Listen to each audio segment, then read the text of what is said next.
Welcome, everyone. Thank you for joining us for this very special conversation for The Reason I Jump, which is having its release now here in the US virtually in cinemas. It gives me great pleasure to introduce today's panel. Um, we're excited to have here Jerry Rothwell, who is the director of the film. Jerry, thank you so much, and thank you for this beautiful cinematic film. He will be joined by a wonderful group of participants that you may recognize from the film. We have Betra and Ben. Thank you for joining us and for being a part of this. And Emma and Donna, thank you for joining us.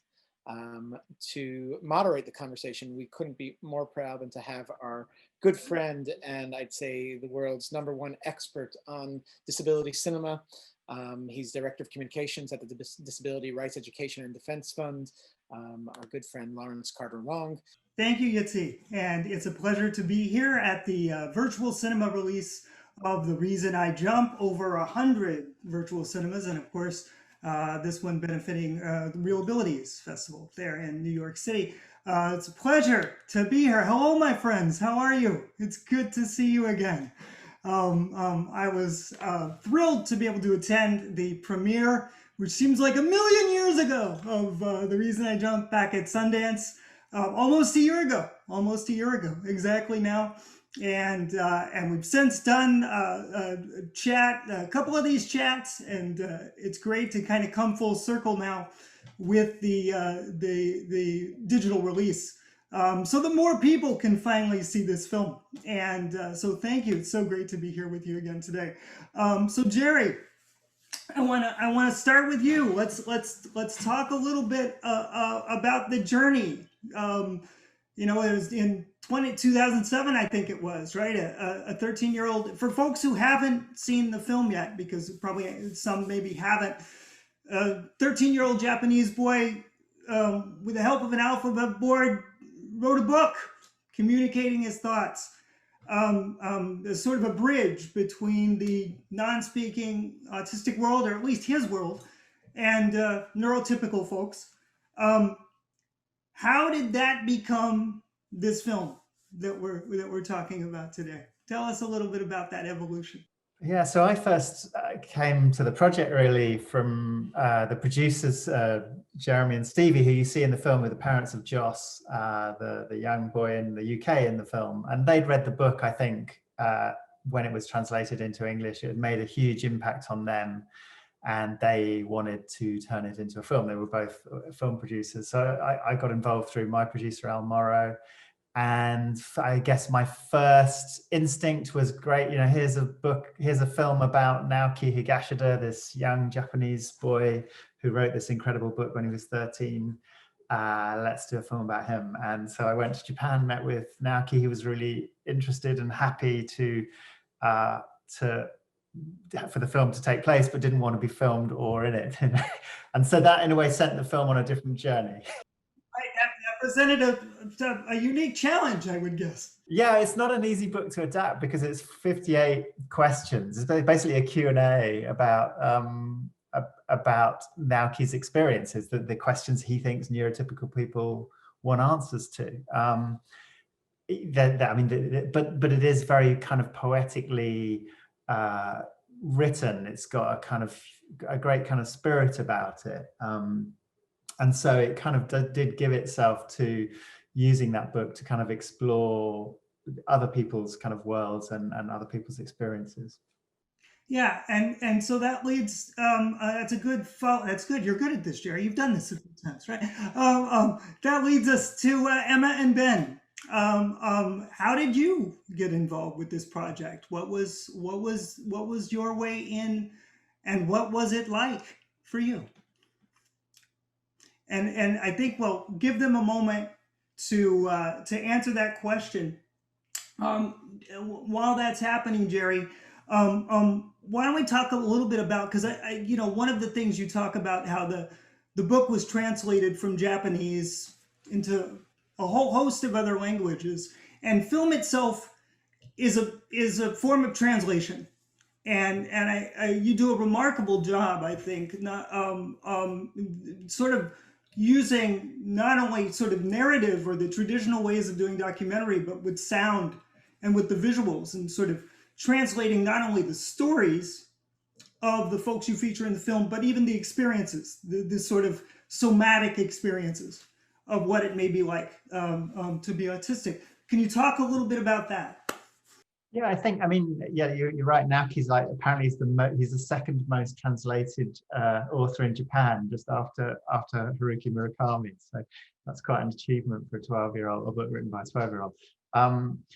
But the book, in a way, it's already gone through this translation where Naoki's translating these kind of sensory experiences often into language. And I guess so I felt the film kind of needed to be a sort of sensory experience for people.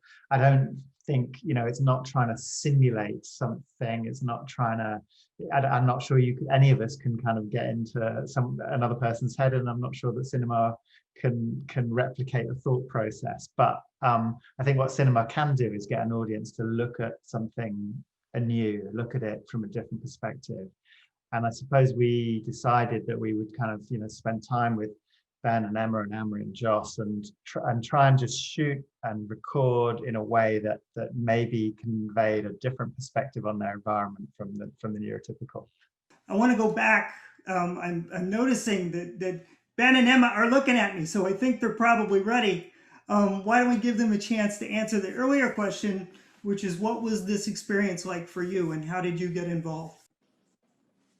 So Ben responded that Jerry reached out to me and Emma and brought a film crew to follow us around for a week. Were you nervous about that at the beginning? How did you feel about that before it started? Because not everybody gets a chance to have a film crew follow them around. And Emma, why don't we get your answer while Ben's responding there? Perfect. Emma said, we received an email from Jerry asking if we were available to meet. We love the book and Jerry's work, so it was an easy ask. That's great. Yeah, well, that's what you want to hear, right, Jerry? Yeah, absolutely. Well, my memory is I came to meet you guys and we met in a park, and I remember Ben just spelling out, yeah, I've always wanted to make a film, I think he said. He just said, I was excited to participate. And so that process, how did you identify or find great folks, the great folks that you featured in the film, like Ben and Emma, Jerry? What was your process in sort of searching for the folks that you were going to feature and the perspectives you were going to highlight? I mean, I'm not a kind of great believer in like a casting process. I kind of think I do think everyone has a story, but it's about can you build a relationship with that person and those people to tell that story. So in a sense, there were many different possible avenues the film could have gone down, and it was a very improvisatory process. So as soon as someone kind of came on board as someone who we were going to work with and film with, then that changes the shape of the film. And certainly, like Ben and Emma changed the shape of the film, and then you start to think, okay, how do all these elements fit into this coherent whole? And to begin with, I was thinking, oh, do I intercut all of these 5 people?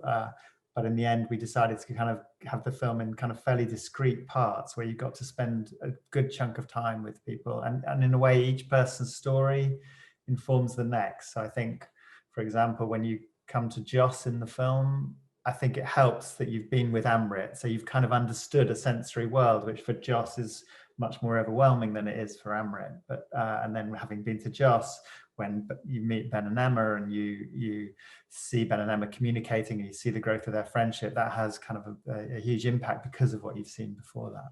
Yeah, and it's really important, I think, that people get a chance to see people with disabilities, particularly those who are labeled as non-speaking, really communicating for themselves, representing themselves, right? There's that whole slogan within the disability community, nothing about us without us, which I keep saying should just be shortened these days to nothing without us, period.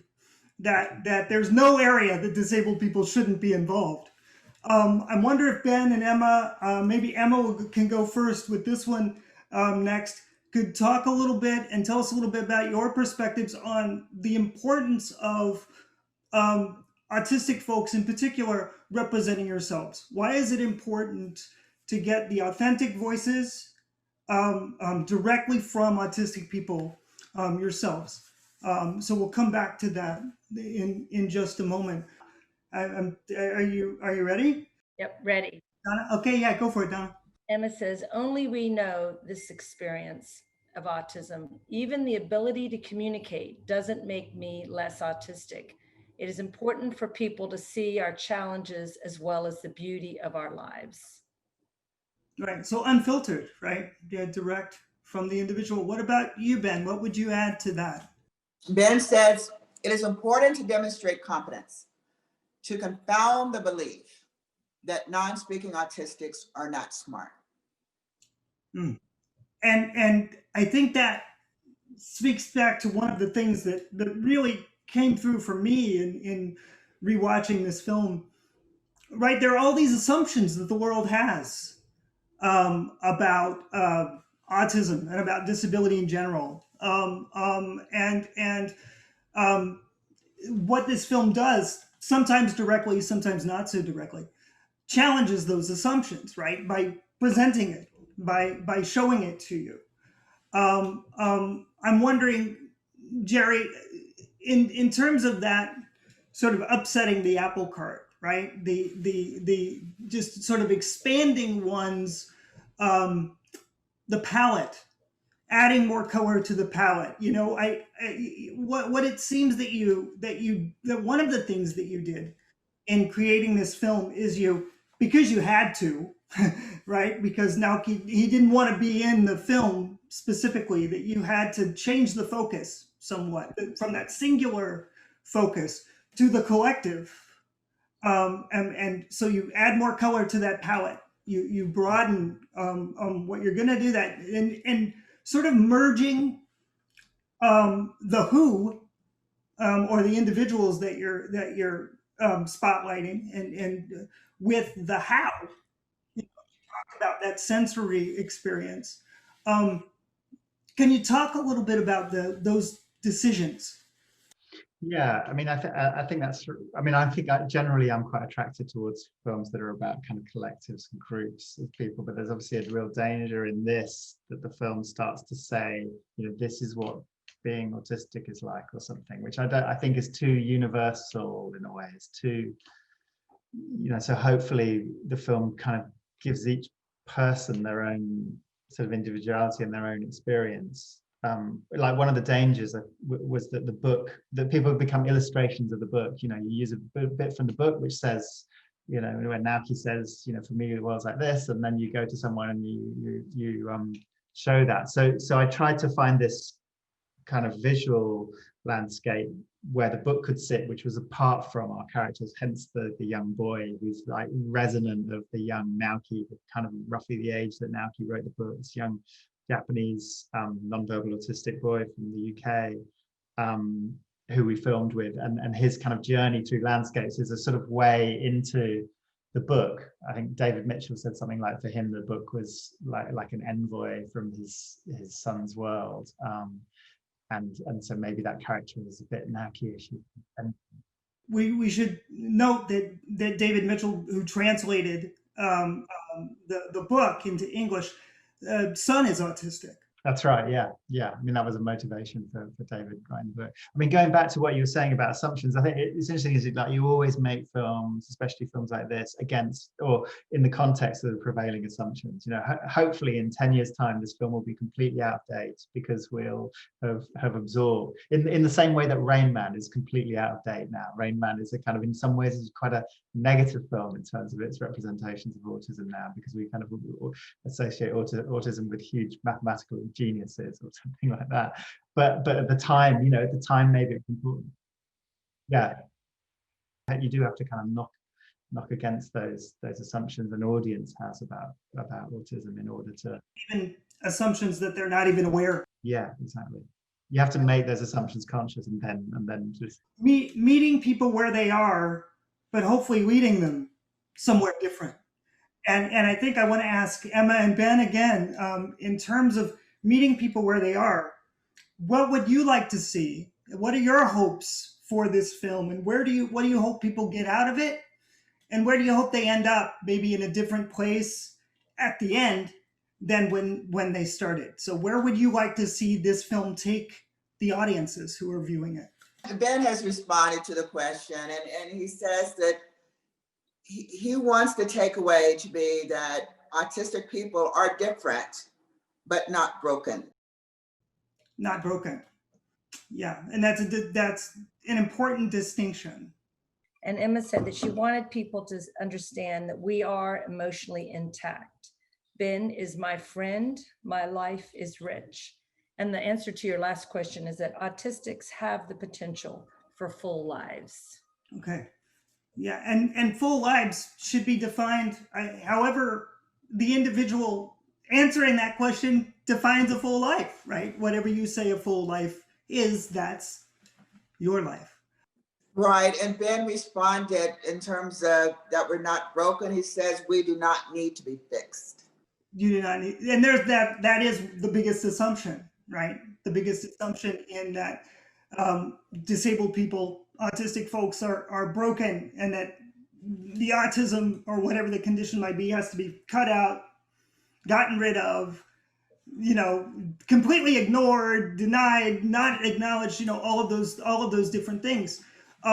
What this film does is leans into those lived experiences. It doesn't shy away from them. It says, this is who I am, and if you have a problem with it, that's your problem, right? It has nothing to do with me. I just think that as people examine our journey as it's presented in the documentary, to realize that all of our journeys are different.